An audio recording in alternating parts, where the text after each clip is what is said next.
Tonight on The Roast, we take a look at Tony Abbott's first day in the new job, where he was given the Prime Minister passwords, taught how to work the printer, and told which floor has the best biscuits. But first...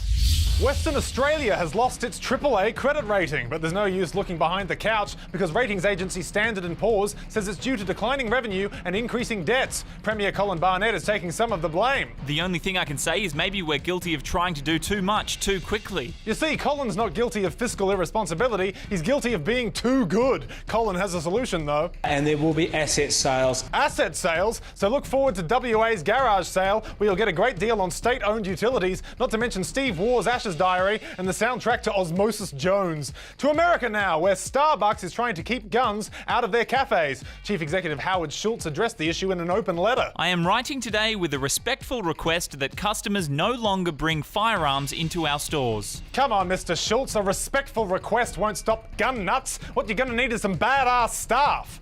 Welcome to Starbucks. Is that a gun you're carrying? Okay, let me just stamp the final square on your loyalty card.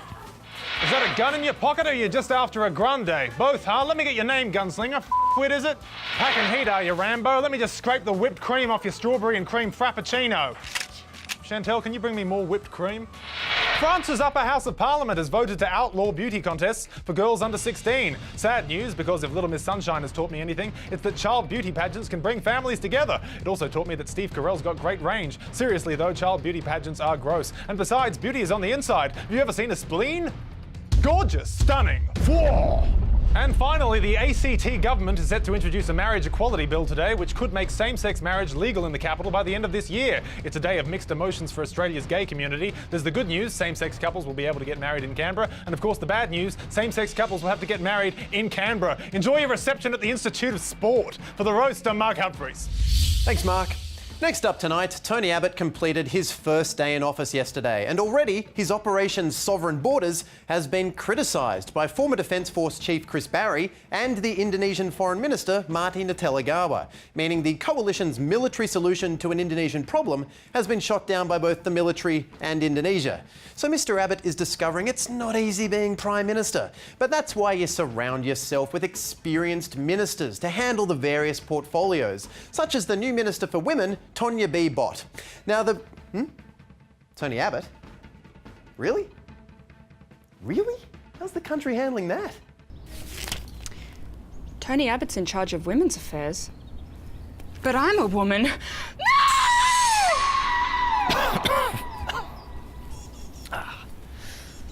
Abbott? Women's affairs? Huh?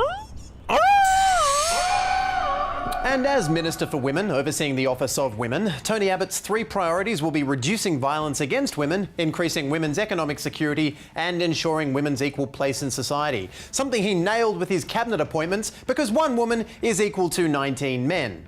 But it's probably just a misunderstanding. I'm sure if someone just sat down with the Prime Minister, we could get to the core of why he made the decision he did to take on that portfolio.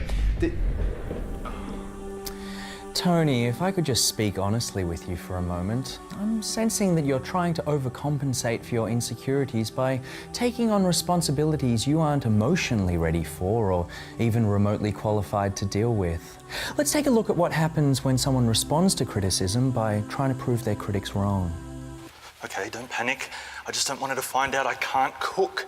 What better way to disguise my lack of skill than by preparing this 10-course degustation meal? Honey, I'm home. Here we go!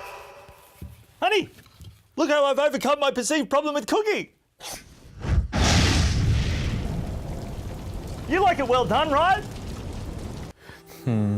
See what happened there? Because of his hubris and staggering lack of skill or experience in that area, he didn't help anyone and actually made things worse.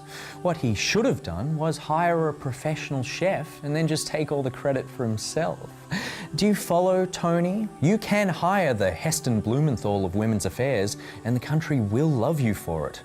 And of course, I'm not saying that person needs to be a woman, just that person probably shouldn't be you. And, oh, unfortunately, we're going to have to leave it there, like you should, with that job. Same time next week? Wait, no, fix me. Well, finally tonight, Tony Abbott has kicked off his time in government by kicking out 3 heads of government departments, namely Don Russell, Blair Comley and Andrew Metcalf. The 3 seasoned public servants were given their marching orders just minutes after the Abbott government was sworn in, which puts them on the same level of get the hell out of here as the carbon tax. Now, Andrew Podger, a professor of public policy at ANU, suggested these sackings appeared to be linked to their work with the Labor government, adding, "I'd be saddened if the message was that public servants should totally pull their heads in and not try to implement government policies."